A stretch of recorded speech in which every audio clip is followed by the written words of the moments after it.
sa London University? Sa London, University of London, yes. Kasi nag-aral po rin siya sa Los Angeles, yes. Sa Loyola Marymount University sa LA. Yeah. Ang ganda talaga ng mga pinag-aralan niya. Kasi even here in the Philippines, she went to British School, Manila. Yes. Yan, medyo lalakasan ko po, may nakikipag-competensya po sa akin. May hosting din po. Pero, eto na, sisimulan na natin ang ating Q&A. Sisimulan na po natin ang ating Q&A. Uunahin natin pagtanungin kasi aalis siya later. Ian Parinas. Hi, Ian. I knew it, June. Hello po. Hi. Anong pangalan mo? Hi. Sorry, Miss Iya. Ian. Hello, Miss Iya. Ian. Ian? I Ian. Ay, Ian. Kasi Hello Ian po, Manila Miss siya. Ian. Hi, Geraldine. Tanong ko lang, kumusta na balik ka na naman ng Pilipinas and this time, hindi na ng announcement, talagang maa-out na yung single and yung movie. Maghihintay na lang ng rating from the NPRC. I'm very excited kasi matagal na ako na preparing for the movie, for my songs, so it's about time that it's gonna be released. Sana panoorin ninyo yung pelikula ko, Miss Lababuyan. I'm really grateful, but at the same time, I'm really sad that Tito Leo Dominguez, he was unable to be here to watch it and to see the launch because it was his last project before he passed away, and it was his passion project as Lababuyan. So I'm happy, but I'm also sad and a bit nostalgic. Yeah, thank you, Paul. Thank you. Thank you for the question. Yes, thank you, Ian, for that wonderful question. Siyempre, next natin si Gordy Rula. Unang isa-isayin natin mga winners yan. Gordy. Welcome back. Hey, Gordy. Gordy. Gordy. Oh, I remember you. Okay, Nice to see you again, Sir Gordy. Walang hindi nakakakilala sa pangalan Gordy Rula. Gordy. Salamat. And then, you mentioned na you're still studying, di ba, sa London? Yes, sa London. And then you just launched your single, If I Will If I Ever Will Love Be, I Will Ever Love Again. Yes po. And then soon, yung showing na rin ng film mo na Isla Babuyan. So, alin dun talaga yung first priority mo? Studying as a recording artist or as an actress?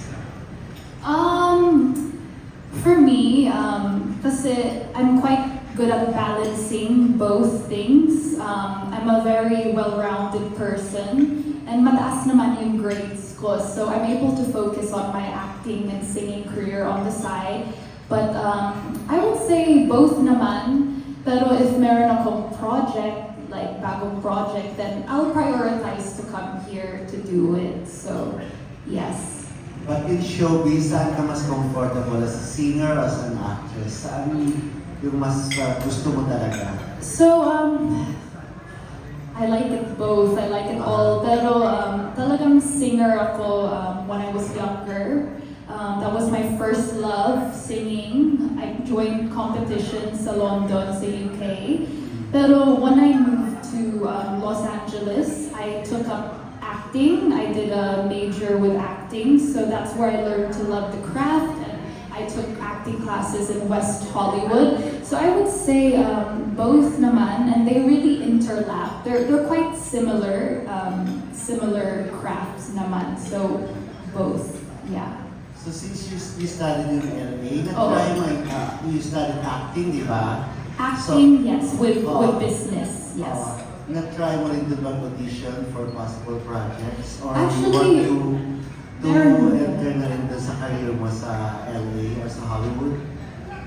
Actually, I had an agent over there dati, pero I was on vacation, you know, and hindi sila naghintay sa akin kasi nasa bakasyon ako. And, but yes, I would love to in the future try to have some Hollywood projects.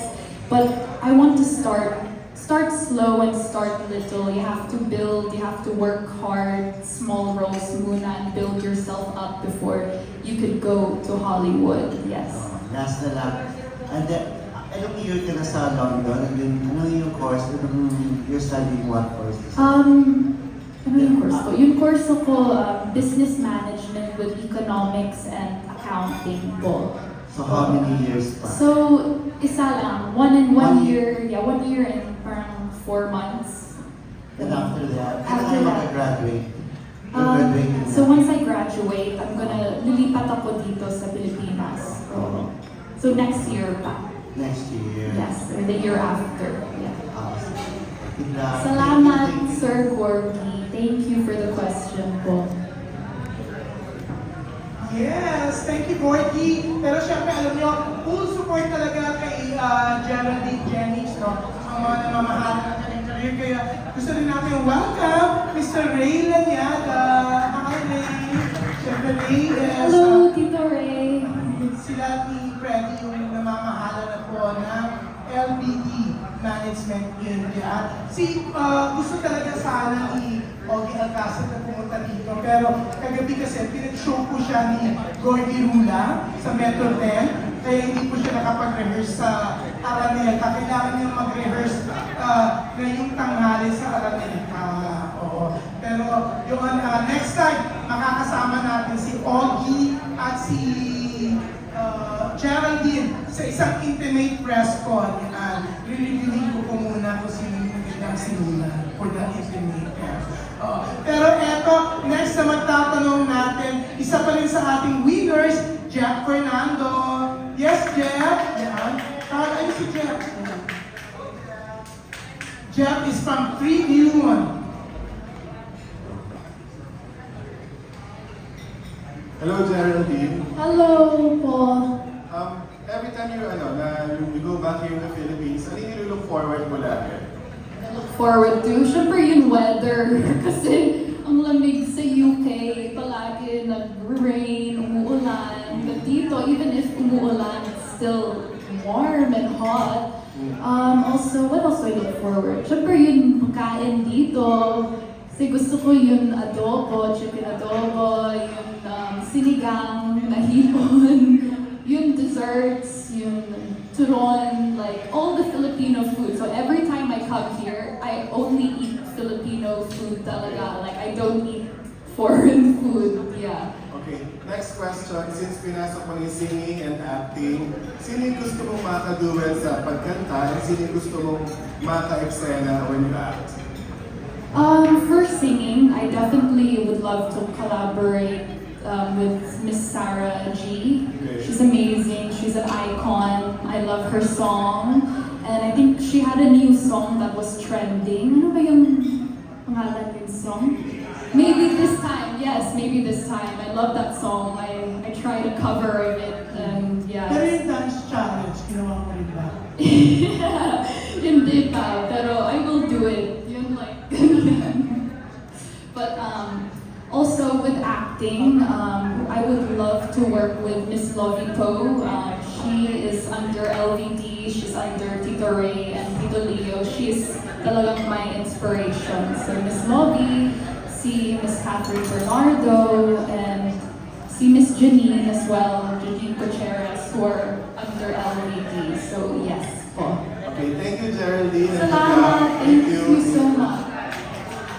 Thank you. Siyempre, hindi na tayo nalayo. Eto, second prize winner, Jojo Gabinete. Yes, si Jojo. Anong reaction mo nung hindi lang pinapalitan ng NTRCB yung title ng movie mo? Sorry po, hindi ko narinig. What was your reaction nung na-disapprove ng NTRCB yung original title ng movie? Na would they disapprove? Well, hindi ko alam yan actually that they disapproved it. But so you're the first person that told me. But I mean, okay naman, you know. It's okay. It's not. Hindi naman seryoso in showbiz. There's a lot of people that will tell you what is okay, what's not okay. They will criticize, and I'm open naman to learning and, you know, getting constructive criticism and improving. So, okay naman sa akin talaga. It's okay. Kamusta yung mga experience mo sa first acting assignment? Ano, sorry po, sa... Experience sa acting assignment.